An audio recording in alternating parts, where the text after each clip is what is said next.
Muy bien, pues hoy es nuestra quinta sesión de la lectura complementaria del capital y lo que vamos a trabajar son nada más 6 paginitas, que es la forma general de valor, es donde nos habíamos quedado, eh, y la forma dinero. Y dejamos ya para la siguiente sesión, en la última parte del capítulo, que es el carácter fetichista de la mercancía.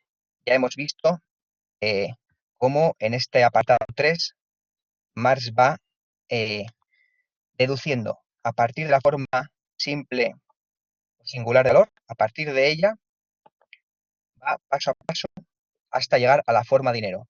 La forma dinero se entiende de manera evidente una vez que se han comprendido la forma simple de valor. Estas son las formas de expresar el valor. Ya sabemos que no es el valor se mide en tiempo de trabajo socialmente necesario, pero en el mundo de las mercancías el valor se expresa en una equivalencia con otras mercancías. Bien, entonces aquí es donde dejamos la sesión anterior, ¿no? La forma general de valor no era más que la ecuación de la forma desplegada, pero invertida. Cuando se invertía la ecuación de la forma simple de valor, es decir, tantos lienzos equivalen a tantas chaquetas, nos daba igual invertirla, la fórmula se mantenía igual, ¿no? No se alteraba la propia fórmula. Al invertir la fórmula de la forma desplegada, ocurre que todas las mercancías, cualquier mercancía, pasa a expresar su valor en una en concreto. Ya no es que una pueda expresar su valor en cualquiera de las otras, sino que todas expresan su valor en una. Bien, esto ya creo que va siendo evidente que cada vez se aproxima más a la cuestión del dinero, ¿no? Y pues el punto 1 es el sobre el carácter modificado de la forma de valor. Bien, las mercancías representan ahora su valor, 1, de manera simple, porque lo representan en una sola mercancía, que es el lienzo, y 2, de manera unitaria, porque lo representan en la misma mercancía. Su forma de valor es simple, común a todas y por consiguiente general. Bueno, habíamos visto hasta ahora que, que la forma simple de valor no había una mercancía, ¿no? que sirviese como la forma general, y en la otra, en la desplegada, pues la forma de expresar el valor era, decía Marx, como un mosaico abigarrado. Y ahora lo que tenemos es una forma simple y común, o sea, una forma general. Bien, las formas 1 y 2, nos dice Marx, únicamente lograban expresar el valor de una mercancía como un algo diferente de su propio valor de uso o de su cuerpo. Esto ya es evidente, ¿no? Porque si yo expreso el valor del lienzo en chaquetas, es que estoy expresando el valor de ese lienzo en algo que no es el propio lienzo, ¿no? Sino que es en las chaquetas. Bien. La primera forma, la forma simple, solo daba lugar a ecuaciones de valor como, por ejemplo, una chaqueta igual a 20 varas de lienzo o 20 libras de té igual a media tonelada de hierro. El valor de la chaqueta se expresa como algo igual al lienzo, el valor del té como algo igual al hierro. Pero lo que es igual al lienzo y lo igual al hierro, estas expresiones de valor de la chaqueta y del té, difieren tanto entre sí como el lienzo y el hierro. Es decir, hay formas muy distintas, ¿no? de expresar el valor, ¿no? Es obvio que esta forma, en la práctica, solo en los más tempranos comienzos, cuando los productos de trabajo se convierten en mercancías a través de un intercambio fortuito y ocasional. Entonces aquí vamos viendo también, Marx estaba haciendo un planteamiento lógico, ¿no? De lo más simple ha llegado hasta la forma general de valor. Pero también vemos que tiene un cierto correlato histórico, porque aquí está esta nota, esta frase, ¿no? A pie de explicación, que nos da cuenta de que aquí hay una cierta relación entre la forma de valor y el desarrollo de la forma de mercancía. Cuando la forma de mercancía tiene un desarrollo incipiente, hay un intercambio fortuito y ocasional, sucede, la forma de expresión de valor es la simple. Cada mercancía puede encontrar en cada momento una particular forma de expresar el valor. Bien, la segunda forma, nos dice Marx, distingue más cabalmente que la primera entre el valor de una mercancía y su propio valor de uso. ¿Por qué distingue más cabalmente? Pues porque el valor de una mercancía se puede expresar ya en un montón de otras mercancías, ¿no? Ya no en solo una. Bueno, lo dice Marx, ¿no? Distingue más cabalmente, ya que el valor de la chaqueta, por ejemplo, se contrapone aquí a su forma natural en todas las formas posibles. Recordemos que la forma natural tiene que ver con el valor de uso. ¿A qué se contrapone? El valor de la chaqueta puede ser igual al lienzo, igual al hierro, igual al té, ¿no? Igual a multitud de mercancías en cierta cantidad, ¿no? Es igual a todas las otras, pero nunca la chaqueta misma. Sabemos que no se puede expresar el valor de la chaqueta en chaquetas. Por otra parte, queda aquí directamente excluida toda expresión de valor común a las mercancías, puesto que en la expresión de valor de cada mercancía, todas las demás solo aparecen bajo forma de equivalentes. Hay un montón de equivalentes, pero no hay una forma común. Todas las otras pueden ser las equivalentes, ¿no? Pero no hay una común a todas. La forma desplegada de valor ocurre de manera efectiva por primera vez cuando un producto del trabajo, por ejemplo, las reses, ya no se intercambian excepcionalmente, sino como algo habitual por otras mercancías diversas. Vemos que aquí vuelve a haber otro punto histórico, en el cual cierta mercancía, las reses, ya se producen y se intercambian no excepcionalmente, sino sistemáticamente, entonces esas reses se empiezan a volver sistemáticamente equiparables a otra cierta cantidad de mercancías. Esta cuestión entre la dimensión lógica y la dimensión histórica está expuesta en los Grundrisse, y lo que viene a decir, aquí podemos decirlo mucho meramente, es que si hacemos abstracción y borramos todos los avances y retrocesos de la historia, se podría más o menos, el orden lógico, podría guardar cierta relación con el orden histórico si atendemos solo a la creciente complejidad, sabiendo que en la historia hay momentos de retroceso, ¿no? Caída de civilizaciones, repliegue, ¿no? Pero si atendemos solo a cómo en la historia ha ido creciendo la producción mercantil desde que esta excepcional hasta que se asienta en una parte, se vuelve masiva, este orden lógico de expresión de la forma de expresión de valor tiene cierto correlato con una historia muy, digamos, muy abstraída, ¿no? O muy limpiada de idas y venidas. Seguimos con Marx. La última forma que se ha agregado expresa los valores del mundo mercantil en una y la misma especie de mercancías, separada de las demás. Como estoy separada tiene bastante importancia. Por ejemplo, en el lienzo, y representa así los valores de todas las mercancías por medio de su igualdad con aquel. En cuanto igual al lienzo, el valor de cada mercancía no solo difiere ahora de su propio valor de uso, sino de todo valor de uso. Y precisamente por ello se la expresa como lo que es común a ella y a todas las demás mercancías. Tan solo esta forma, pues, relaciona efectivamente las mercancías entre sí en cuanto a valores, o hace que aparezcan recíprocamente como valores de cambio. En la medida en que todas las mercancías expresan su valor en lienzo, ahí se hace evidente eh, que toda mercancía son valores, ¿no? Esto se nos hace muy evidente en el precio, pero de momento no hemos llegado a la forma precio, ¿no? Pero hacia allá vamos.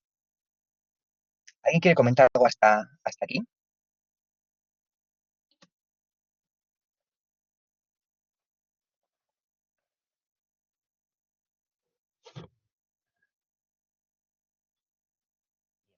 Seguimos entonces. Yo quiero hacer un comentario. Adelante, Carlos. Adelante, Carlos. Sí, pensé que lo que diferenciaba realmente a todas las mercancías en el sentido planteado era la utilización del trabajo abstractamente humano. ¿no? ¿no? Sin embargo, lo que plantea aquí Marx es que no es eso, ¿no? Entonces es algo distinto, estamos como en otro plano. No te he entendido, Carlos, la pregunta porque se ha cortado justo cuando has dicho que pensabas que las mercancías, y después has dicho la palabra trabajo abstracto, pero entre medias no he entendido lo que... Muy bien, veamos ahora. Donde estamos, dice, en cuanto igual al lienzo, el valor de cada mercancía no solo difiere ahora de su propio valor de uso, sino de todo uso. Y precisamente por ello se lo expresa como lo que es común a ella, todas las demás mercancías. Según lo que era común a ellas y a todas las demás mercancías, era la objetivización del trabajo abstractamente humano, o también, ¿no? Exactamente, No es una... exactamente. Lo que ocurre es que ahora esa objetivación se expresa en el lienzo, es en el lienzo, solo en el lienzo, porque es el equivalente general, donde se expresa esa cosa común.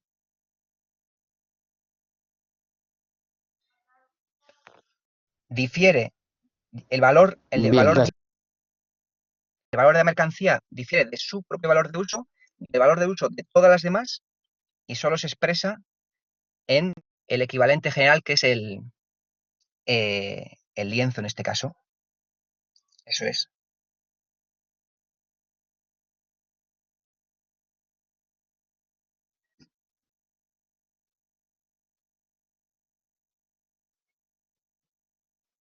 Bien, seguimos entonces. Si no me equivoco. Y vamos,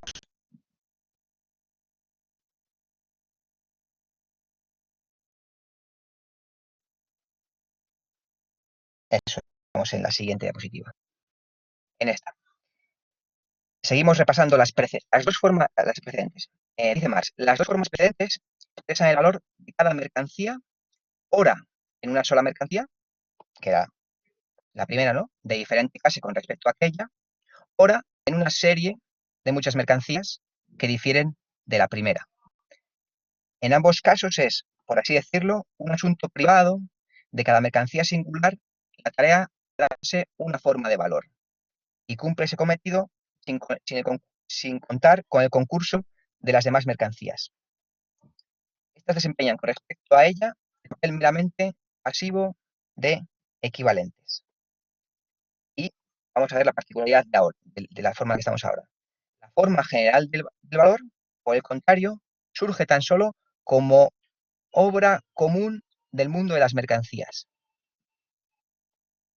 todas al mismo tiempo para dar lugar a la forma general de valor.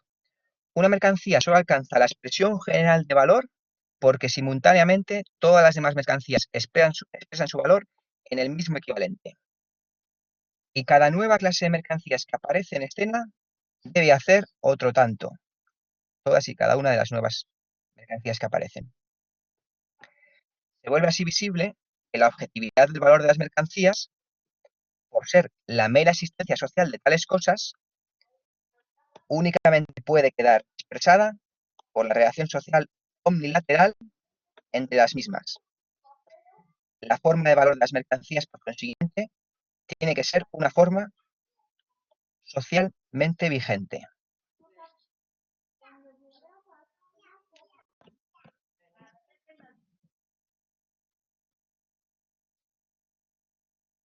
Esa existencia social es el valor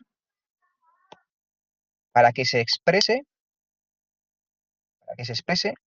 solo puede hacer en una relación omnilateral, es decir, con todas el conjunto de mercancías. Y así es como se da lugar a la forma general de valor. Y la forma general de valor no es arbitraria, sino que es una forma socialmente vigente. Esto, pues, también va en contradicción de quien considera que, por ejemplo, que el dinero puede ser una creación de buena idea, ¿no? Aquí estamos viendo cómo el dinero es fruto de la forma de mercancía en la cual una mercancía particular queda, digamos, excluida como forma general de valor, como la mercancía a la cual todas las demás expresan su valor. Y esto lo hace porque socialmente es vigente, no por un arbitrio particular. Bien, seguimos. Bajo la forma social de lo igual al lienzo, todas las mercancías se manifiestan ahora no solo como cualitativamente iguales, como valores en general, sino a la vez como magnitudes de valor comparables cuantitativamente. Recordemos que a Marx esto le ha preocupado mucho, ha hecho un hincapié en que primero tenemos que entender qué es lo que relaciona cualitativamente las mercancías en cuanto a valores, para luego analizarnos de la preocupación de cuánto por cuánto una mercancía expresa su valor, ¿no? En qué cantidad cierta mercancía expresa el valor de la otra, ¿no? Ya sabíamos que la economía burguesa se había preocupado en primer lugar de este problema cuantitativo sin haber solucionado el que subía hacia él o el que debía ser primero, que es la dimensión cualitativa. Si el lienzo puede expresar algo de la chaqueta, ¿qué es ese algo que puede expresar de la chaqueta, ¿no? Independientemente de la cantidad de lienzos que equivalgan a chaquetas, ¿no? No podemos preocuparnos solo en cuántos lienzos equivalen a chaquetas si no estamos entendiendo qué es lo que está representando esa cantidad de lienzos para chaquetas. Ahora, gracias a Marx, pues se nos hace muy evidente lo que toda la historia del pensamiento económico pues no había, no había resuelto, ¿no? O un problema que, por ejemplo, Aristóteles no había encontrado solución. Y aquí, pues gracias a Marx, pues en 15 páginas lo tenemos resuelto. Bien. Como aquellas, las mercancías ven reflejadas sus magnitudes de valor en un único material, en el lienzo, dichas magnitudes de valor se reflejan recíprocamente unas a otras. Claro, eso también pasa en el supermercado. En el supermercado, como todas las mercancías tienen un precio, pues eh, nos sirve para reflejarse recíprocamente unas a otras, ¿no? A ver cómo lo ejemplifica Marx. A modo de ejemplo, 10 libras de té es igual a 20 balas de lienzo y 40 libras de té igual a 20 balas de lienzo. Por tanto, 10 libras de té es igual a 40 libras de café, ¿no? Es evidente. O sea, en una libra de café solo está encerrado un punto de la sustancia de valor del trabajo que en una libra de café.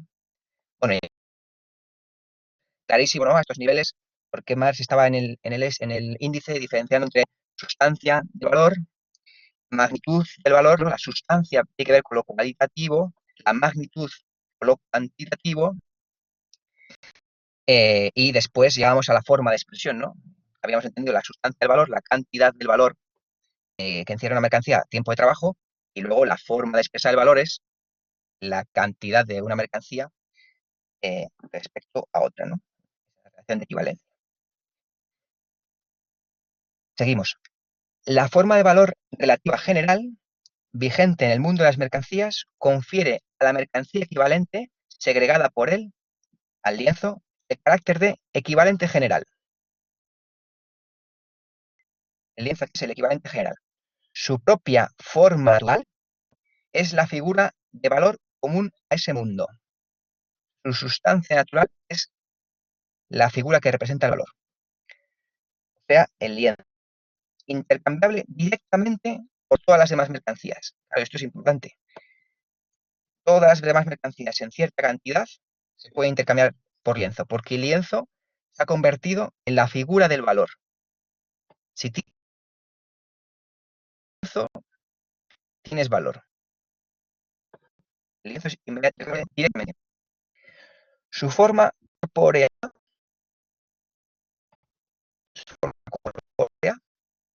es decir, su valor, su sustancia natural, cuenta como encarnación visible, como crisálida social general de todo trabajo humano.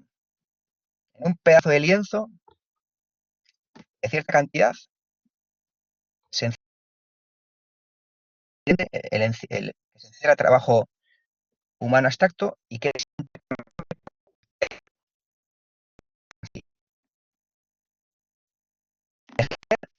el trabajo particular que produce la tela reviste a la vez una forma social general, la de la igualdad con todos los demás trabajos. Y las ecuaciones innumerables de las que se compone la forma general de valor igualan sucesivamente al trabajo contenido en otra mercancía, convirtiendo así el tejer en forma general de manifestación del trabajo humano, sea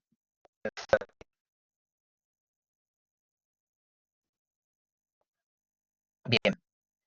De esta suerte, el trabajo objetivado en el valor de las mercancías no solo se representa negativamente, como el trabajo en el que se hace abstracción de todas las formas concretas y propiedades útiles de los trabajos reales. Su propia naturaleza positiva se pone expresamente de relieve. ¿A qué se refiere aquí Marx con positivo y negativo? Eh, digamos que la definición negativa es aquella que haces por sustracción de cosas, ¿no? El trabajo objetivado, si lo expresamos negativamente, es aquel que le hemos limpiado, ¿no? Le hemos eliminado, hemos abstraído todas las formas concretas, ¿no? Decimos, qué es lo que nos queda como trabajo objetivado? Bueno, pues llegamos a él una vez eliminamos, ¿no? Dejamos de lado toda la forma concreta y propiedad útil del trabajo, ¿no? Esa es una forma de representar negativamente el trabajo objetivo, ¿no? Porque es por sustracción de elementos, ¿no? Por esa abstracción. Ahora su- se pone precisamente el relieve. Él es la reducción de todos los trabajos reales al carácter que les es común, del trabajo humano, al gasto de fuerza humana de trabajo.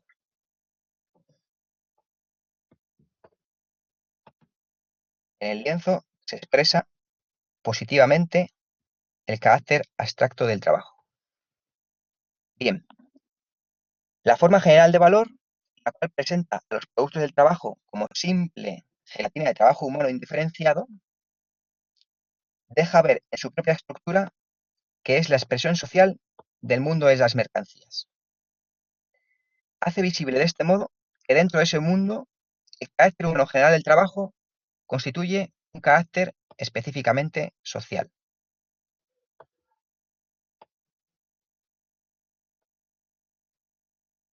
Todo trabajo de toda mercancía se puede expresar en la forma general. Luego es evidente el carácter social de ese trabajo. ¿Alguien quiere comentar algo antes de pasar al punto 2?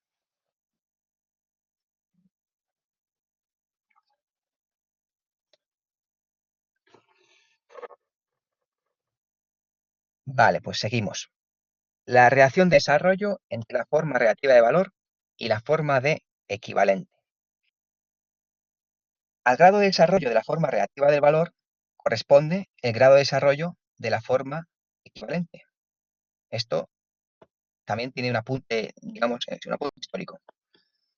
Pero conviene tener en cuenta que el desarrollo de la segunda no es más expresión y resultado del desarrollo alcanzado por la primera. Veamos entonces qué significa esto, porque ahora más va a empezar otra vez desde el principio. La forma relativa simple o aislada del valor de una mercancía convierte a otra mercancía en un equivalente singular. Bien. La forma desplegada del valor relativo, esa expresión de valor de una mercancía en todas las demás mercancías, imprime a estas la forma de equivalentes particulares de diferentes clases. Puedes tener diferentes equivalentes, ¿no? Realmente, una clase particular de mercancías adopta la forma de equivalente general, porque las demás mercancías la convierten en el material de su forma de valor general y unitaria.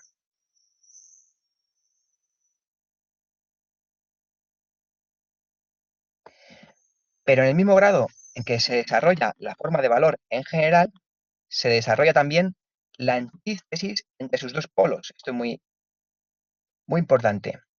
¿Cuáles son los dos polos? La forma relativa de valor y la forma de equivalente. Es decir, el grado de desarrollo de la forma relativa de valor corresponde al grado de desarrollo de la forma equivalente. Nos lo había dicho al principio. A medida que se va desarrollando la forma relativa, se va desarrollando una forma equivalente correspondiente con ella, ¿no? A medida que aumentan las mercancías y el intercambio entre ellas. Pero, aparte de que el desarrollo de la segunda exprese el desarrollo de la primera, encima al desarrollarse, se desarrolla también una antítesis entre los dos polos, entre la forma relativa de valor y la forma de equivalente. Cada vez es más distinto estar en un sitio o estar en el otro. Al principio, la forma simple de valor, no, vamos a seguir a más porque más lo explica. Ya la primera forma, 20 balas de lienzo es igual a una chaqueta, contiene esta antítesis, pero no lo establece como algo fijo. Según se lea esa ecuación de adelante hacia atrás o de atrás hacia adelante, cada una de las mercancías que ofician de términos, el lienzo y la chaqueta, se encuentran igualmente ora en la forma relativa de valor o ora en la forma equivalente. Aquí todavía cuesta trabajo fijar la antítesis polar. Claro, por eso cuando Marx nos explicaba esta antítesis en la forma simple de valor, no será difícil comprenderla. Eh, Comprender que la chaqueta está jugando un papel completamente distinto del lienzo al expresar la chaqueta el valor del lienzo, porque nos será difícil comprender, porque podemos decir, no, pero si damos la vuelta a la ecuación, si en vez de los compradores del lienzo somos los vendedores ¿no? del lienzo, le damos la vuelta a la ecuación y nos da igual. Esa antítesis que, por una parte, existía, no se hacía muy palpable. Vamos a ver que a medida que la forma de equivalente general, esa mercancía juega un papel muy distinto, muy marcado, muy diferenciado de todo el resto de las mercancías, ¿no? Bien, seguimos. En la forma 2, solo una clase de mercancía puede desplegar plenamente su valor relativo, o, en otras palabras, solo ella misma posee una forma relativa de valor desplegada, porque y en cuanto todas las demás mercancías se le contraponen bajo la forma de equivalente.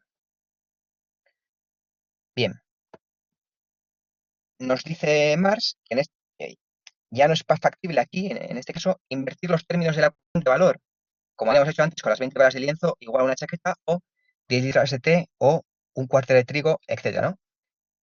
Si invertimos esta ecuación, o bueno, no es posible hacerlo sin modificar su carácter de conjunto, convirtiéndola de forma total de valor en forma general del mismo, ¿no? Que es con lo que empezábamos el capítulo. Si el lienzo, en vez de expresar su valor en un montón de mercancías, le damos la vuelta y un montón de mercancías expresan su valor en lienzo, ya ha ocurrido un cambio sustancial, y es que todas las mercancías encuentran una en la que expresar su valor. Y así es como llegamos a la última forma, la 3, que ofrece finalmente al mundo de las mercancías la forma relativa social general de valor, porque y en cuanto todas las mercancías pertenecientes a ese mundo, con una sola excepción, que es la propia equivalente, se ven excluidas de la forma general de equivalente. Más dice, se ven excluidas. La mercancía, el lienzo, reviste pues la forma de intercambiabilidad directa por todas las demás mercancías, o la forma directamente social, porque y en cuanto todas las demás no revisten dicha forma. Bien, entonces ahora es muy evidente que el lienzo está jugando un papel radicalmente distinto que todo el resto de mercancías. Cuando en la primera fórmula, en la que las chaquetas expresaban su valor del lienzo, pues no se nos hacía tan evidente, ¿no? Vamos a leer esta nota al pie de Marx, que en general las notas al pie de este primer capítulo, me he dado cuenta ahora al releerlo, normalmente son digresiones hacia, hacia críticas a otros autores a los cuales Marx está desmintiendo, pero que en realidad, si profundizamos en estas notas, nos llevan a revisiones de la economía política anterior, ¿no? En general. Tienen a ser notas así, es decir, notas por las cuales salirse hacia una visión crítica de la acción en otros autores frente a lo que es el cuerpo del texto, que es una exposición sistemática por parte de Marx de la cuestión, ¿no? Tienen este carácter en general las notas del primer capítulo. En realidad, la forma de intercambiabilidad directa general de ningún modo revela a simple vista que se trate de una forma mercantil antitética. Dice que a simple vista no lo revela. Ni siquiera general. A ver, perdón. En realidad, la forma de intercambiabilidad directa general de ningún modo revela a simple vista que se trate de una forma mercantil antitética, tan inseparable de la forma de intercambiabilidad no directa como el carácter positivo de un polo magnético lo es el carácter negativo de otro polo. Cabría imaginarse, por consiguiente, que se podría grabar en todas las mercancías a la vez la impronta de ser directamente intercambiables, tal como cabría conjeturar que es posible convertir a todo católico en el Papa. Para el pequeño burgués que se ve que ve en la producción de mercancías el nec plus ultra, el extremo insuperable de la libertad humana y de la independencia individual, sería muy apetecible naturalmente que se subsanaran los abusos ligados a esa forma, y entre ellos también el hecho de que las mercancías no sean directamente intercambiables.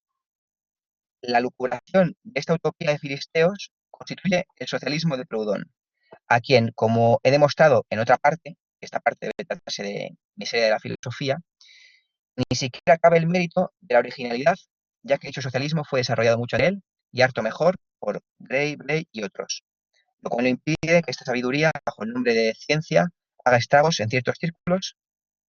Ninguna escuela ha hecho más alardes de la palabra ciencia que la proudhoniana, pues cuanto faltas ideas, acude justo a tiempo una palabra. Recuperamos el hilo de la cuestión. A la inversa, la mercancía que figura como equivalente general queda excluida de la forma de valor relativa unitaria y por tanto general, propia del mundo de las mercancías. Claro, es el lienzo que expresa el valor de todas las mercancías, que así mismo excluida. Bueno, perdón, le seguimos leyendo. Si el lienzo, esto es, cualquier mercancía que esté en la forma equivalente, hubiera de participar a la vez en la forma relativa general del valor, tendría que servir ella misma de equivalente. Es decir, tendríamos entonces que 20 varas de lienzo es igual a 20 varas de lienzo, una tautología que no expresa valor ni magnitud de valor. ¿Y cómo se sale de este problema? Para expresar el valor relativo del equivalente general, antes bien, hemos de invertir la forma 3. Dicho equivalente general, es decir, el valor del lienzo se tiene que expresar como eh, forma desplegada de valor, ¿no?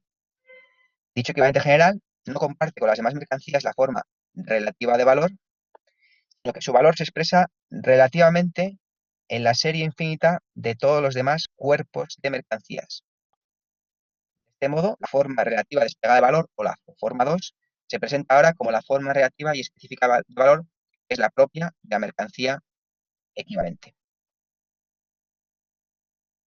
¿no?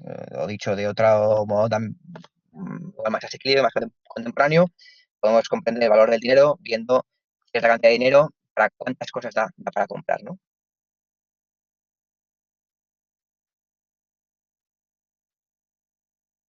Ahí se escucha entrecortado. No sé si, bueno, no sé si en este punto queréis comentar algo. Si estoy con un internet público y no sé si se está escuchando muy mal, eh, comentad si hace falta pues revisar algo, si queréis añadir alguna cuestión o lo que sea. Pero, bueno, se ve claro, ¿no? Esta antítesis, ¿no? Ya están jugando un papel tan distinto, tan evidentemente distinto, eh, que el valor del equivalente se tiene que expresar bajo una forma, ¿no?, distinta. Bueno,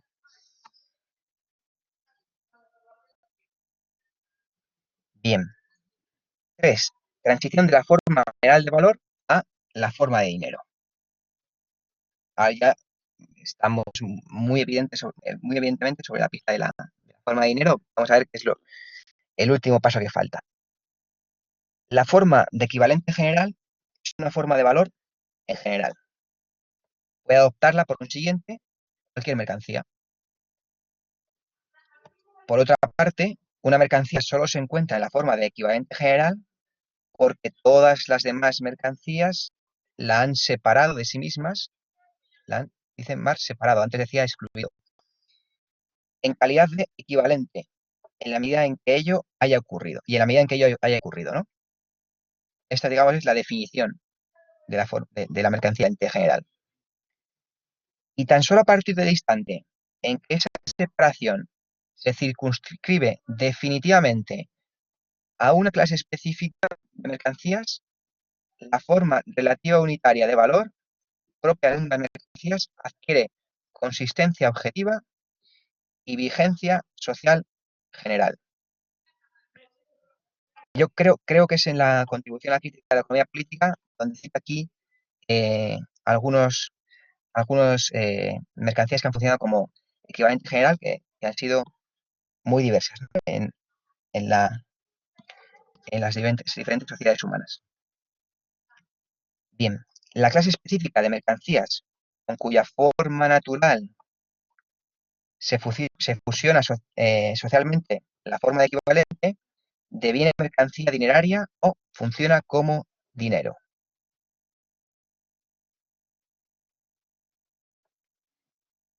Aquella en la que ya se fusiona socialmente. Llega a ser su función social específica y por tanto su monopolio social, el de desempeñar dentro del mundo de las mercancías el papel de equivalente general. Ya, sabiendo esto, pues bueno, se entiende claramente en qué consiste, por ejemplo, la fiebre del oro, ¿no? Históricamente, ese sitial privilegiado lo conquistó una mercancía determinada, una de las que en la forma 2 figuran como equivalente particular del lienzo y en la forma 3 expresan conjuntamente su valor relativo. En el lienzo es el oro. Por consiguiente, si en la forma 3 reemplazamos la mercancía del lienzo por la mercancía oro, tendremos la siguiente. Llegamos al fin a la forma de dinero. Una forma, el equivalente se ha quedado fundido al cuerpo de una mercancía de manera definitiva. Y es, de nuevo, en la contribución a la crítica de la economía política, donde Marx menciona un poco cuáles son las cualidades materiales del oro que permitieron jugar este papel, ¿no? Pues no se oxida, se parte muy fácilmente, se puede fundir, tiene unas cualidades comunes, ¿no? Salvando los quilates, el oro tiene unas cualidades eh, comunes o que pueden homologarse, de modo que solamente se distinga una pieza de oro de otra respecto a la cantidad, ¿no? A qué cantidad de oro. Si yo, si el equivalente fuese una tela, pues dependiendo de la calidad de la tela, pues podría tener diferencias cualitativas y eso es lo que no puede darse en la forma equivalente. La forma equivalente tiene que poder expresar cualitativas. Y luego, pues bueno, también concentra mucho valor en poco peso. Bueno, hay una serie de cualidades materiales que permiten que finalmente hayan sido los metales preciosos los que han cumplido este papel, que sabemos que hasta, no sé si hasta la primera mitad del siglo XIX, no era solamente el oro, sino que el oro está aquí simplificando pues, por no andar incluyendo más complicaciones. Pero quien quiera un poco curiosear esto con un poco más de detalle, en la crítica de economía política hay un poco más de detalle sobre esta cuestión, aunque también todavía nos falta el capítulo del dinero y probablemente ahí diga más cosas. Es que yo estoy hablando de memoria y Unai creo que iba a decir algo, no sé si es justa, iba a decir justamente esto. Sí, que justo, bueno, en el prólogo a la primera edición, él ya avisa que en el primer capítulo, o sea, empieza hablando de la contribución y dice que el primer capítulo del Capital no es más que un resumen de lo que ya ha expuesto ahí y que hay muchas cosas que aquí se tocan por encima pinceladas y que están mucho más desarrolladas en la contribución. Y dice exactamente, se suprimen ahora por entero, naturalmente, las secciones sobre la historia, la teoría del valor y del dinero, que las dejan en el otro libro. Ajá, pero esos son de la historia. O sea, esas son las críticas, porque en la contribución, al final de todo, de cada apartado, hace una crítica a los autores que han tratado, las cuestiones que él ha tratado, y hace una revisión crítica. Y eso en el Capital ya no es así. En el Capital ya, Sí, pero también dice que aquí meramente se va a aludir a aspectos desarrollados allí ya con más detenimiento. Ujú. La primera sección del Capital convendría leerla en diálogo con la contribución a la crítica de la economía política, porque la contribución a la crítica de la economía política prácticamente incluye el contenido de la... Ya sabemos que es un libro escrito 8 años antes que la primera edición del primer libro de Capital, y que contiene prácticamente el mismo contenido de la primera sección. La única diferencia, así como sustancial a tener en cuenta cuando se está comenzando y para no caer en equívocos, es que Marx no distingue tan claramente entre valor de cambio y valor cuando escribe la contribución como cuando escribe el capital. De hecho, en el capital se cita, en una ocasión se autocita respecto a la contribución, y una cita de que el contribuye valor de cambio se autocita en el capital diciendo valor, o sea, se autocorrige.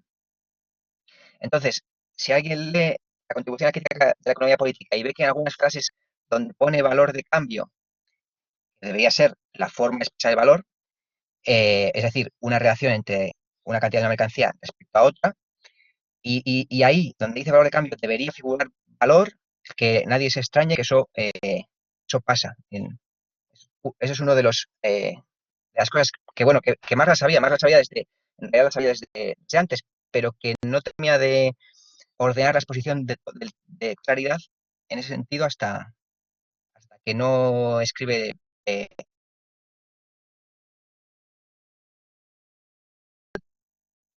vimos que en la primera sesión justo hay una frase en ese sentido corregida por Engels en la tercera y cuarta ediciones de Capital que va sobre lo mismo, donde debería decir valor, que daba valor de cambio. Bueno, no sé si me he explicado claramente, pero si se lee la contribución, que nadie vea, bueno, que nadie se líe respecto a si encuentra esta confusión en algunas frases entre valor y valor de cambio. Bien, forma de dinero. Aquí vemos, ¿no? Todas las mercancías expresan su valor en oro. Ya esto no nos es ningún misterio porque esto se acerca mucho más a lo que nosotros conocemos.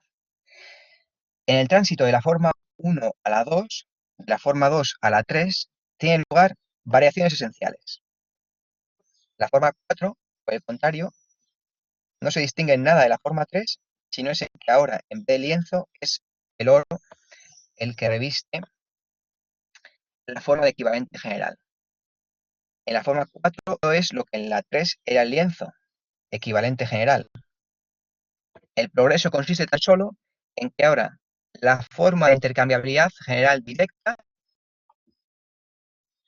o la forma de equivalente general se ha soldado de modo definitivo por la costumbre social con la específica forma natural de la mercancía oro. Y aquí, pues dicho esto por Marx, pues cada vez que pensamos en, bueno, no sabemos por qué el ser humano le da tanta importancia al oro, cuando no sirve para nada, pues bueno, ya vemos el carácter superficial y populista de esta noción acerca del oro. Ahora estamos entendiendo perfectamente por qué el oro ha jugado un papel fundamental en la sociedad humana, porque se ha soldado como la mercancía equivalente general, que la vuelve directamente intercambiable por cualquier mercancía. Entonces, en una sociedad en la cual domina el valor, el oro es el elemento que encarna el, el propio valor y es intercambiable por cualquiera. De modo que su función social es tan potente que explica pues ¿no? Pues, la fiebre del oro, y etcétera, etcétera.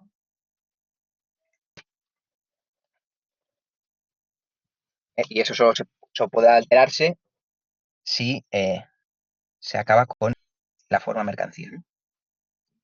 No por voluntad moral de alguien de desprenderse del oro. Bien, seguimos. Si el oro se enfrenta a las otras mercancías solo como dinero, ello se debe a que anteriormente se contraponía a ellas como mercancía. De nuevo, la idea de que esto no es un invento impuesto por como una ocurrencia, ¿no? Sino que es una mercancía que se ha desarrollado como mercancía dineraria. Al igual que todas las demás mercancías, el oro funciona también como equivalente, sea como equivalente singular en actos de intercambio aislados, sea como equivalente particular junto a otras mercancías que también desempeñaban ese papel. Esto se está refiriendo Marx en la fórmula 1 y 2, ¿no? En concreto, esta era en la forma 1 y en la forma 2, en actos de intercambio, perdón, en la forma 2, como equivalente particular junto a otras mercancías, ¿no? Junto a otras mercancías de una larga lista, ¿no? Poco a poco, y aquí vemos otra vez cómo hay una especie de... Marx está resumiendo una lógica histórica de forma muy, muy general, a la par que está exponiendo lógicamente la cuestión. Poco a poco, en ámbitos más restringidos o más amplios, comenzó a funcionar como equivalente general. No sé si veis aquí ¿no? El trasfondo histórico, muy, muy por encima, muy visto por encima. No bien conquista el monopolio de este sitial en la expresión del valor correspondiente al mundo de las mercancías, se transforma en mercancía dineraria. Y solo a partir del momento en que se ha convertido en tal mercancía dineraria, la forma 4 se distingue de la 3, o bien la forma general ya convertirse en la forma de dinero. Y cuando ocurre esto, un barco fenicio puede embarcarse en el Mediterráneo con cerámicas para cruzar el mar y volver con oro. Bien, la expresión relativa simple del valor de una mercancía, estamos volviendo al inicio, por ejemplo, del lienzo, en la mercancía que ya funciona como mercancía dineraria, por ejemplo, en el oro, es la forma de precio. Perdón, he dicho yo que estamos volviendo al inicio, no. Estamos volviendo al inicio a una expresión simple, pero ya con la existencia de la mercancía dineraria. Cuando se expresa de manera simple el valor de una mercancía en la mercancía dineraria, lo que resulta es el precio. La forma de precio, en el caso del lienzo, será, por consiguiente, 20 varas de oro igual a 2 onzas de oro. Y Marx sigue desarrollando. O bien, si la denominación monetaria de las onzas de oro es 2 libras esterlinas, 20 varas de lienzo es igual a 2 libras esterlinas. Porque hay una denominación monetaria del oro, cosa que veremos en el capítulo 3. Y entonces ya la frase magistral de cierre, que ya nos había anunciado más desde el inicio, la dificultad que presenta el concepto de la forma de dinero se reduce a comprender la forma equivalente general, la forma 3, o sea, la forma general de valor, la forma 3. Esta se resuelve a su vez en otro. Podemos entender que una actúa como general porque desplegada se puede expresar el valor de las mercancías. Bien, esta se resuelve a su vez en la 2, la forma desplegada de valor. Y su elemento constitutivo es la forma 1, 20 varas de lienzo igual a una chaqueta, o X mercancía cualquiera, X mercancía A es igual a Y mercancía B. Y lo que ya os había dicho, la forma simple de la mercancía es, por consiguiente, el germen de la forma dinero. Y empíricamente es muy importante señalar esto porque hay quien ha considerado que la lucha principal es contra el dinero, que hay que abolir el dinero, y ya hemos visto que la forma de dinero brota de la forma mercancía. Mientras exista la forma de producto del trabajo humano, mientras el producto del trabajo humano se dé bajo la forma mercantil, la forma de dinero brotará del propio proceso de producción e intercambio de mercancías, como consecuencia de él. Y así es como ya hemos terminado el tercer apartado del capítulo 1. Ya hemos comprendido la mercancía en sus elementos más abstractos y estamos justo el paso previo bueno, así es, si esto es lo que es la mercancía, ¿cómo se presenta? ¿Cómo se presenta? Porque se presenta de un modo fetichista, y, bueno, ¿y cuál es su secreto? Bueno, en buena medida ya está desarrollado. Pero bueno, y esto lo veremos en la próxima sesión. Y nada, pues lo que queráis comentar o revisar de bien de este apartado, bien de cualquiera de los otros que ya hemos visto, podéis comentar, ya sabéis, por el chat o por voz, como queráis.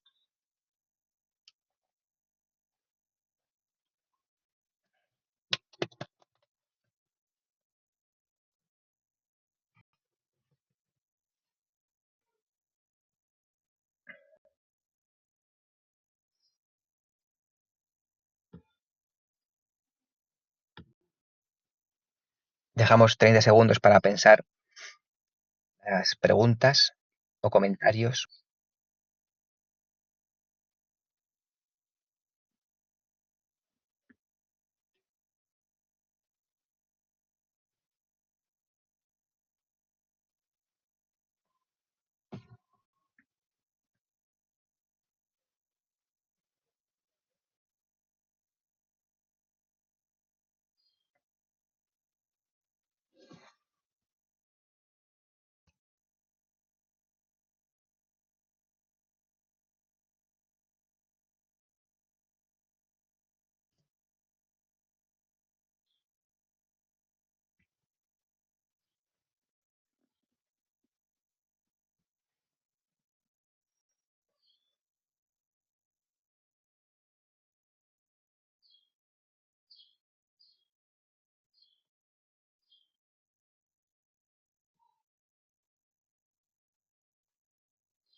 Pues sí, eso, si no hay comentarios o preguntas, pues cerramos ya la sesión por hoy.